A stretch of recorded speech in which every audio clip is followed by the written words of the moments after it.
നമസ്കാരം.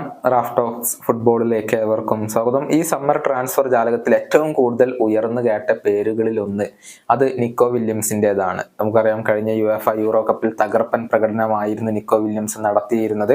ഫൈനലിൽ ഇംഗ്ലണ്ടിനെതിരെ ഗോൾ നേടാൻ അദ്ദേഹത്തിന് കഴിഞ്ഞിരുന്നു. മാത്രമല്ല, ഫൈനലിലെ മാൻ ഓഫ് ദി മാച്ച് പുരസ്കാരം സ്വന്തമാക്കിയതും നിക്കോ വില്യംസ് തന്നെയായിരുന്നു. ഇങ്ങനെ യൂറോ കപ്പിലെ തകർപ്പൻ പ്രകടനത്തോടു കൂടി അദ്ദേഹത്തിന് വേണ്ടിയുള്ള ആ ഒരു ആവശ്യക്കാരുടെ എണ്ണം വർദ്ധിച്ചിരുന്നു. പ്രധാനമായും FC ബാഴ്സലോണ തന്നെയായിരുന്നു താരത്തിന് വേണ്ടി രംഗത്തുണ്ടായിരുന്നത്. ബാഴ്സ ഈ സമ്മറിൽ ഏറ്റവും കൂടുതൽ ലക്ഷ്യം വെച്ച താരം അത് നിക്കോ വില്യംസ് ആണ്.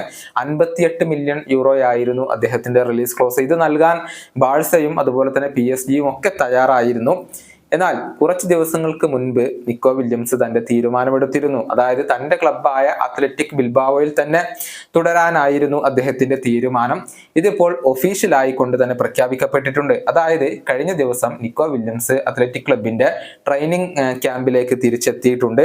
12-ാം തീയതി വരെ അദ്ദേഹത്തിന് ക്ലബ്ബ് വെക്കേഷൻ അനുവദിച്ചിരുന്നു. പക്ഷെ അദ്ദേഹം നേരത്തെ ടീമിനോടൊപ്പം ജോയിൻ ചെയ്യുകയായിരുന്നു. എന്നിട്ട് ഒരു മെസ്സേജ് വീഡിയോയിലൂടെ അദ്ദേഹം ആരാധകർക്കായി നൽകുകയും ചെയ്തിട്ടുണ്ട്. താരത്തിന്റെ വാക്കുകൾ ഇങ്ങനെയാണ്: ഞാൻ തിരിച്ചെത്തിയിരിക്കുന്നു. ഈ സീസണിൽ മുന്നോട്ട് പോവാനാണ് ഞാൻ തീരുമാനിച്ചിരിക്കുന്നത്.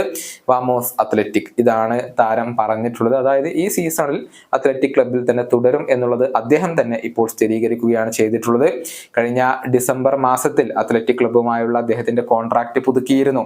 നിലവിൽ 2027 വരെയാണ് അദ്ദേഹത്തിന് കരാർ അവശേഷിക്കുന്നത്. ഇംഗ്ലീഷ് പ്രീമിയർ ലീഗ് ക്ലബ്ബായ ആസ്റ്റൺ വില്ല കഴിഞ്ഞ സമ്മർ ട്രാൻസ്ഫർ ജാലകത്തിൽ തന്നെ ഇദ്ദേഹത്തിന് വേണ്ടി ശ്രമിച്ചിരുന്നു. 2 ഓഫറുകൾ അദ്ദേഹത്തിന് നൽകിയിരുന്നു. അത് രണ്ടും അദ്ദേഹം തള്ളിക്കളയുകയായിരുന്നു ചെയ്തിരുന്നത്. ഇന്ന് ബാഴ്സയും അതുപോലെ തന്നെ PSG-യും ചെൽസിയും ഒക്കെ ഈ ഒരു താരത്തിൽ താല്പര്യം പ്രകടിപ്പിച്ചിരുന്നു. അവരുടെയൊക്കെ ഓഫറാണ് അദ്ദേഹം തള്ളിക്കളഞ്ഞിട്ടുള്ളത്. ഈ വീഡിയോയുടെ അവസാനിപ്പിക്കുന്നു. കാണാം.